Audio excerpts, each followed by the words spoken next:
செட்டிநாட்டு குழிப்பணியாரம் செய்ய போகிறோம். காரப்பணியாரம். அதுக்கு ஒரு அளவு ஒரு டம்ளரோ இல்லாட்டி ஒரு கப் எடுத்துங்க. ஓரளவு பச்சரிசி, எந்த அளவு பச்சரிசி எடுத்தோமோ அதே அளவு இட்லி அரிசி எடுத்துக்கோங்க. ரெண்டையும் ஒன்றா போட்டுக்கிறோம். ஒரு பங்கு பச்சரிசி, ஒரு பங்கு புழுங்கல் அரிசி போட்டுக்கிட்டேன்.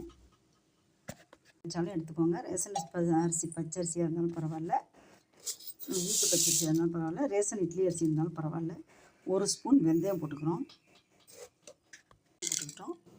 ஒரு ஸ்பூன் உளுத்தம்பருப்பு, ஒரு 1.5 ஸ்பூன் போட்டுக்குவோம். நல்லா சாஃப்டாக இருக்கணும். அரிசி அளவு கொஞ்சம் அதிகமாக இருந்துச்சு அப்படிங்கிறதுனால கொஞ்சம் உளுந்தோட அளவு இன்னொரு ஸ்பூன் போட்டுக்கிறேன். இது போதும். இதை மட்டும் நம்ம ஃபஸ்ட்டு ஊற வச்சுருவோம். நல்லா ஒரு 5 மணி நேரம் ஊறினதுக்கப்புறமா இதை அரைச்சி உப்பு போட்டு புளிக்க வச்சுக்கலாம்.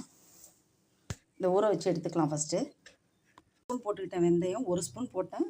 பத்தாத மாதிரி இருந்துச்சு, ஒரு 1.5 ஸ்பூன் போட்டுக்கிட்டேன். 2 ஸ்பூன் உளுந்தும் 1.5 ஸ்பூன் வெந்தயமும் போட்டுக்கிட்டேன். இதை அப்படியே ஊற வச்சு நம்ம அரைச்சி எடுத்துக்கலாம். நல்லா ஊற வச்சிட்டோம். ஊறட்டும். 2 ஸ்பூன் உளுந்து எடுத்துக்கிட்டோம். வெள்ளை உளுந்து எடுத்துக்கோங்க. 1.5 ஸ்பூன் வெந்தயம் எடுத்துருக்கேன். எந்த அளவு ஒரு டம்ளர் எடுத்துக்கிட்டாலும் சரி, உங்களுக்கு எந்த அளவு சரியாக இருக்கோ அந்த அளவு எடுத்துக்கோங்க. நான் இந்த கால்படி சுண்டுன்னு சொல்லுவாங்க, இதில் எடுத்துக்கிட்டேன்.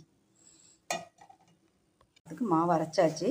அரைச்ச மாவை உப்பு அதுக்கு தகுந்த உப்பு போட்டு இந்த மாவை கரைச்சி வச்சுருவோம்.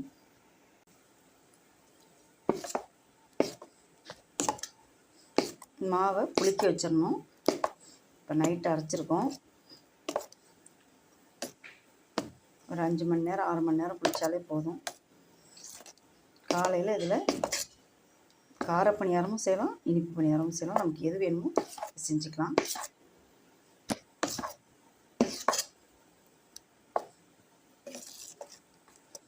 மாவு ரொம்பவும் தண்ணியாக வச்சிடக்கூடாது. ஏன்னாக்கா நம்ம பாவு ஊற்றணும் அப்படிங்கிறப்ப மாவு இன்னும் கொஞ்சம் நீர்த்து போகும். அதனால் கொஞ்சம் மாவு கெட்டியாகவே வச்சுக்குவோம். உப்பு போட்டாச்சு. நீங்கள் கையாலே கரைக்கிறனாலும் கரைக்கலாம்.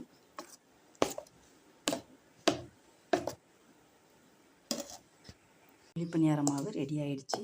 இதில் காரத்துக்கு இதை ரெடி பண்ணி எடுத்துக்கிட்டோம்.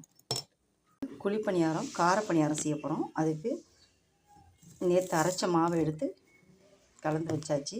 இதில் இப்போ தாளிப்பு போட போகிறோம். என்னென்னா கேரட்டு, பச்சை மிளகாய், கருவேப்பிலை, மல்லித்தலை, வெங்காயம், கடலைப்பருப்புலாம் போட்டு தாளித்து அதில் கொட்டிட்டோம் அப்படின்னாக்கா அந்த காரப்பணியாரம் நல்லா டேஸ்ட்டாக இருக்கும்.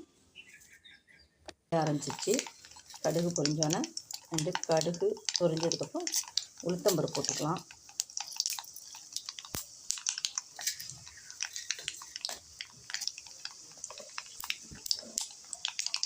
கடலைப்பருப்பு 2 இதெல்லாம் போட்டு அந்த குழிப்பணியாரம் சாப்பிட்றப்ப ஒவ்வொரு கடிக்கும் ஒவ்வொன்று கடிப்படுறப்ப நல்லாயிருக்கும்.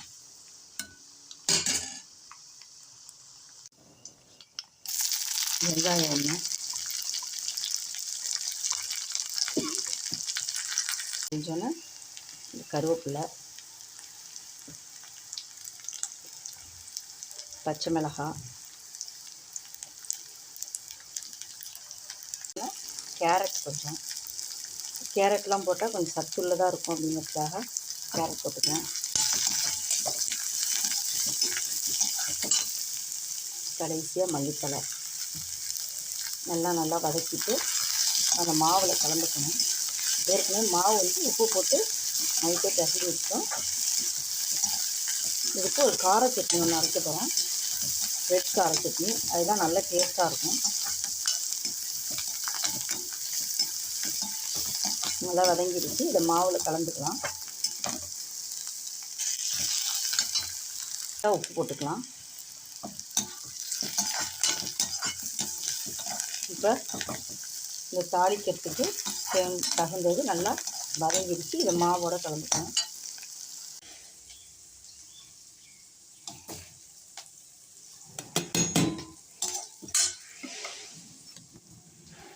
மாவு கெட்டியாக இருக்குது பாருங்கள்.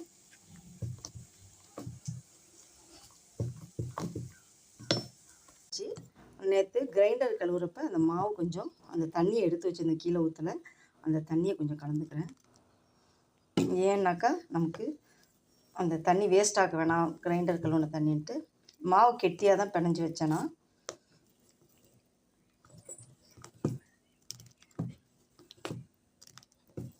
இந்த பதத்துக்கு இருந்தால் போதும். அவ்வளோதான், ரெடி ஆகிடுச்சு. உப்பெல்லாம் கரெக்டாக இருக்குது. இதுக்கு ஒரு கார சட்னி ரெடி பண்ண போகிறோம். இந்த குழிப்பணியாரத்தில் ஊற்றுறதுக்கு முன்னாடி கார சட்னி ரெடி பண்ண போகிறோம். ஏன் நான் தண்ணியில் ஊற வச்சுருக்கேன், ஏன்னாக்கா சீக்கிரம் மசியுங்கிறதுக்காக.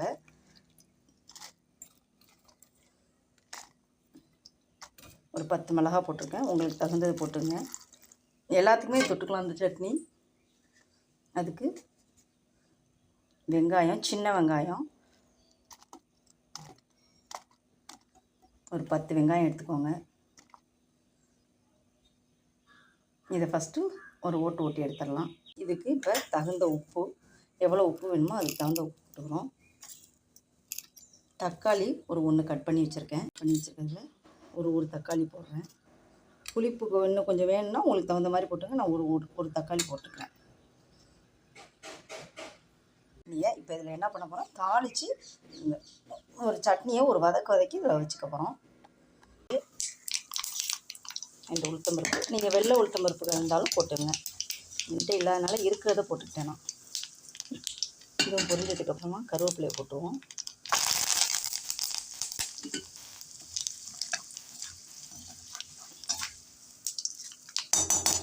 இதில் இந்த அரைச்ச சட்னியை இதில் தாளிச்சிடணும். அப்படியே சட்னியை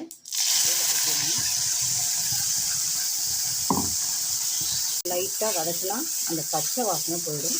இதை இந்த மிக்சியை கழுவி ஊற்றிடலாம்.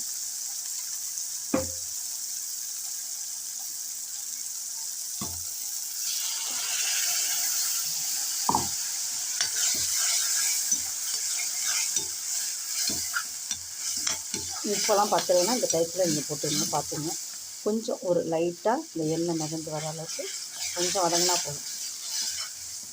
அந்த பச்சை வாசனையும் இருக்கணும் வெங்காயத்தில், அந்த தக்காளி வாசனை மட்டும் அந்த இருந்தாக்கா அந்த சட்னி இந்த பணியாரத்துக்கு நல்லாயிருக்கும்.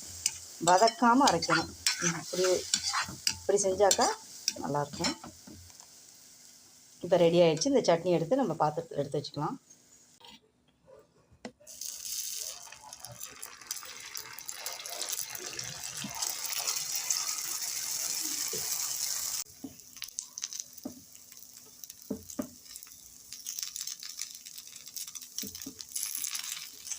இப்படியே எல்லாத்தையும் திருப்பி விட்டு வேக வச்சுருங்க. ஒரு பக்கம் வெந்துருச்சு. செம்ம டேஸ்ட்டாக இருக்கும்.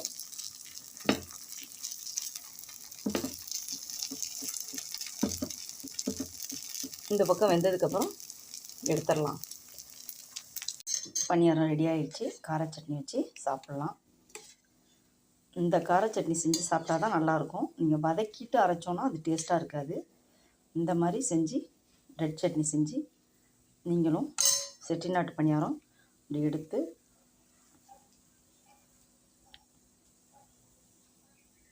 நம்ம சாப்பிட்டோன்னா நல்லா டேஸ்ட்டாக இருக்கும். வீடியோ பிடிச்சிருந்தா லைக் பண்ணுங்கள், ஷேர் பண்ணுங்கள், சப்ஸ்கிரைப் பண்ணுங்கள். தேங்க்யூ.